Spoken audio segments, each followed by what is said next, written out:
कृष्णापुर गांव में एक बहुत बड़ा जमींदार रहता था और उनके घर में धन की कोई कमी नहीं थी। घर में काम करने के लिए नौकर चाकर भी थे। वैसे तो जमींदार बहुत बड़ा धनी और सुखी थे, लेकिन उनकी कोई संतान नहीं थी। जमींदार का एक आदत थी, वो जब भी किसी व्यक्ति से मिलता था वो उस व्यक्ति में कुछ न कुछ ढूंढता रहता था, लेकिन किसी को नहीं समझ आता था कि जमींदार हर व्यक्ति में क्या तलाश करते रहते हैं।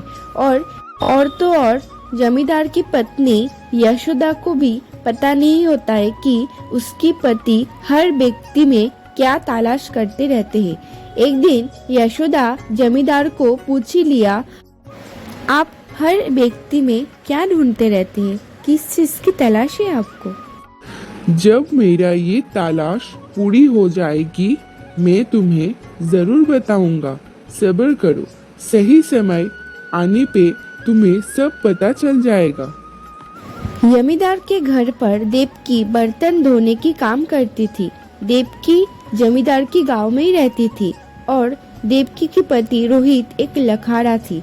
रोहित की कमाई से उनका घर नहीं चलता था, इसीलिए देवकी रोहित का हाथ बटाने के लिए जमींदार के घर में बर्तन धोने की काम करती थी।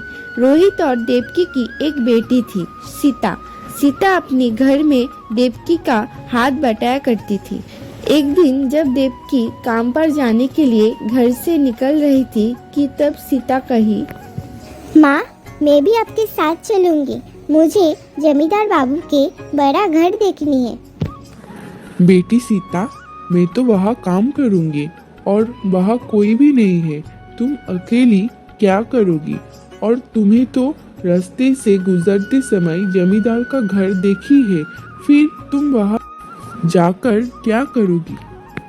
नहीं माँ, मैं तो कभी जमींदार के घर अंदर से नहीं देखी। माँ, प्लीज़ आप माना मत करो, मुझे भी आपके साथ ले चलो। माँ, और मैं भी वहाँ जाकर आपका हाथ बटा दूंगी और आपको भी जल्दी काम से छुट्टी मिल जाएगी। उसके बाद देवकी सीता को लेकर जमींदार के घर चला जाता है और वहाँ जाने के बाद सीता जमींदार का आलीशान घर देखकर बहुत खुश होता है और सीता भी अपने माँ के साथ काम करने लग जाती है।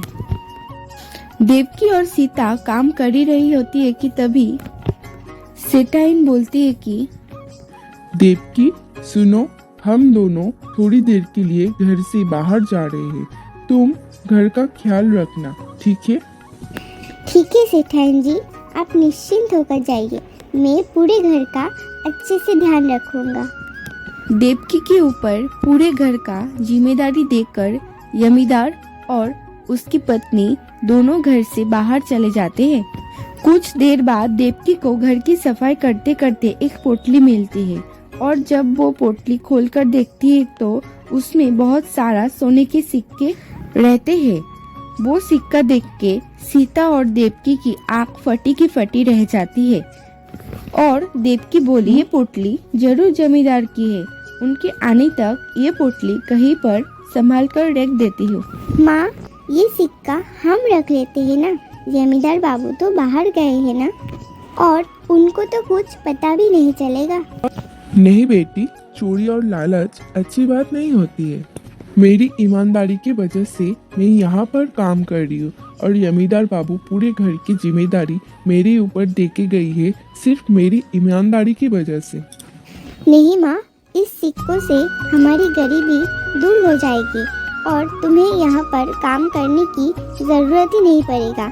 अच्छा ठीक है, ये सिक्के से हम 2 सिक्के रख लेते हैं, इससे उनके घर में तो कोई कमी नहीं होगी ना। नहीं बेटी, ईमानदारी से बढ़कर कोई धन नहीं होती है और 2 सिक्कों से ईमानदारी का धन खत्म हो जाएगा। और धन तो कभी भी खत्म हो सकती है, लेकिन ईमानदारी का धन कभी नहीं। सीता और देवकी बात कर ही रही होती है कि तभी जमींदार और उसकी पत्नी यशोदा वहाँ पर आ जाते हैं और देवकी वो सोने की पोटली अपने सेठाइन को देकर बोली, सेठाइन जी, ये पोटली मुझे घर साफ करते समय मिली। यशोदा वो पोटली जमींदार को देते हुए बोली, सुनिए जी, ये लीजिए वो पोटली।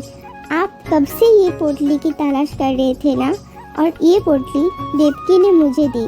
उसको घर साफ करते समय उसको मिली। देवकी ने आपका बहुत बड़ा नुकसान होने से बचा लिया।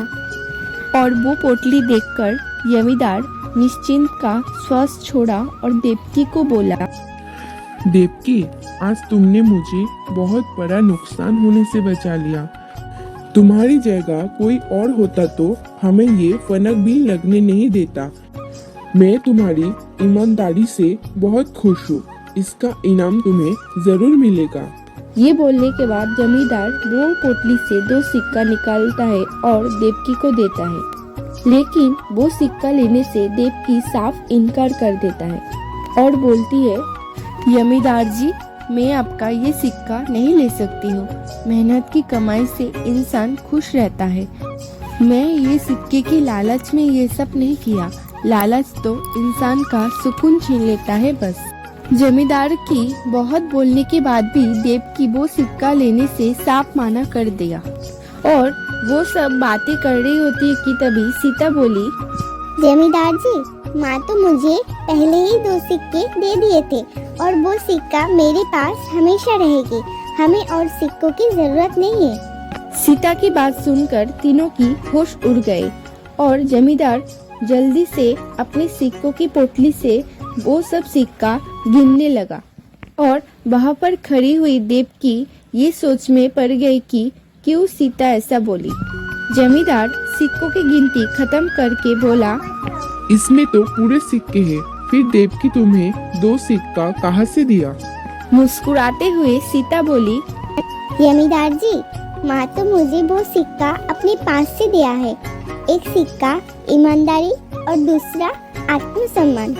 ईमानदारी जिसके कारण माँ ने आपका पोटली वापस कर दी, और आत्मसम्मान जिस कारण माँ ने आपकी सोने के सिक्का लेने से मना कर दिया। ये 2 सिक्का आपके सोने के सिक्कों से बहुत ज्यादा कीमती है। मैं इन 2 सिक्कों को पूरी जिंदगी अपने पास रखूंगी। सीता की ये बात सुनकर वहाँ पर सब मुस्कुराए और देवकी बोली, शाबाश बेटी, तुम हमेशा इन 2 बात याद रखना। मुझे तुम पर गर्व है बेटी। और जमींदार खुश होकर बोला, देवकी, सीता, तुम दोनों की ईमानदारी पर मुझे गर्व है। यशोदा, तुम तो जानती हो कि हमारे बाद हमारा संपत्ति संभालने के लिए कोई नहीं है, और मैं नहीं चाहती कि हमारे बाद हमारी संपत्ति किसी लालची इंसान के हाथ आ जाए। इसीलिए मैं हर एक इंसान में हमारा बारिश तलाशते रहता था। आज जाकर मेरी ये तलाश पूरी हो। देवकी, तुम मेरी बेटी समान हो और सीता मेरी नातिन समान है। इसलिए मैं तुम दोनों के नाम पर मेरी पूरी संपत्ति दे रहा हूँ कि तुम हमारे बुढ़ापा में हमें देखभाल कर सको और दामाद जी और तुम सब यहाँ आकर रह सको। और आज के बाद से मैं मेरी ईमानदारी नातिन की पढ़ाई लिखाई का हर एक जिम्मेदारी निभाऊंगा। और यशोदा ने देवकी को समझाया।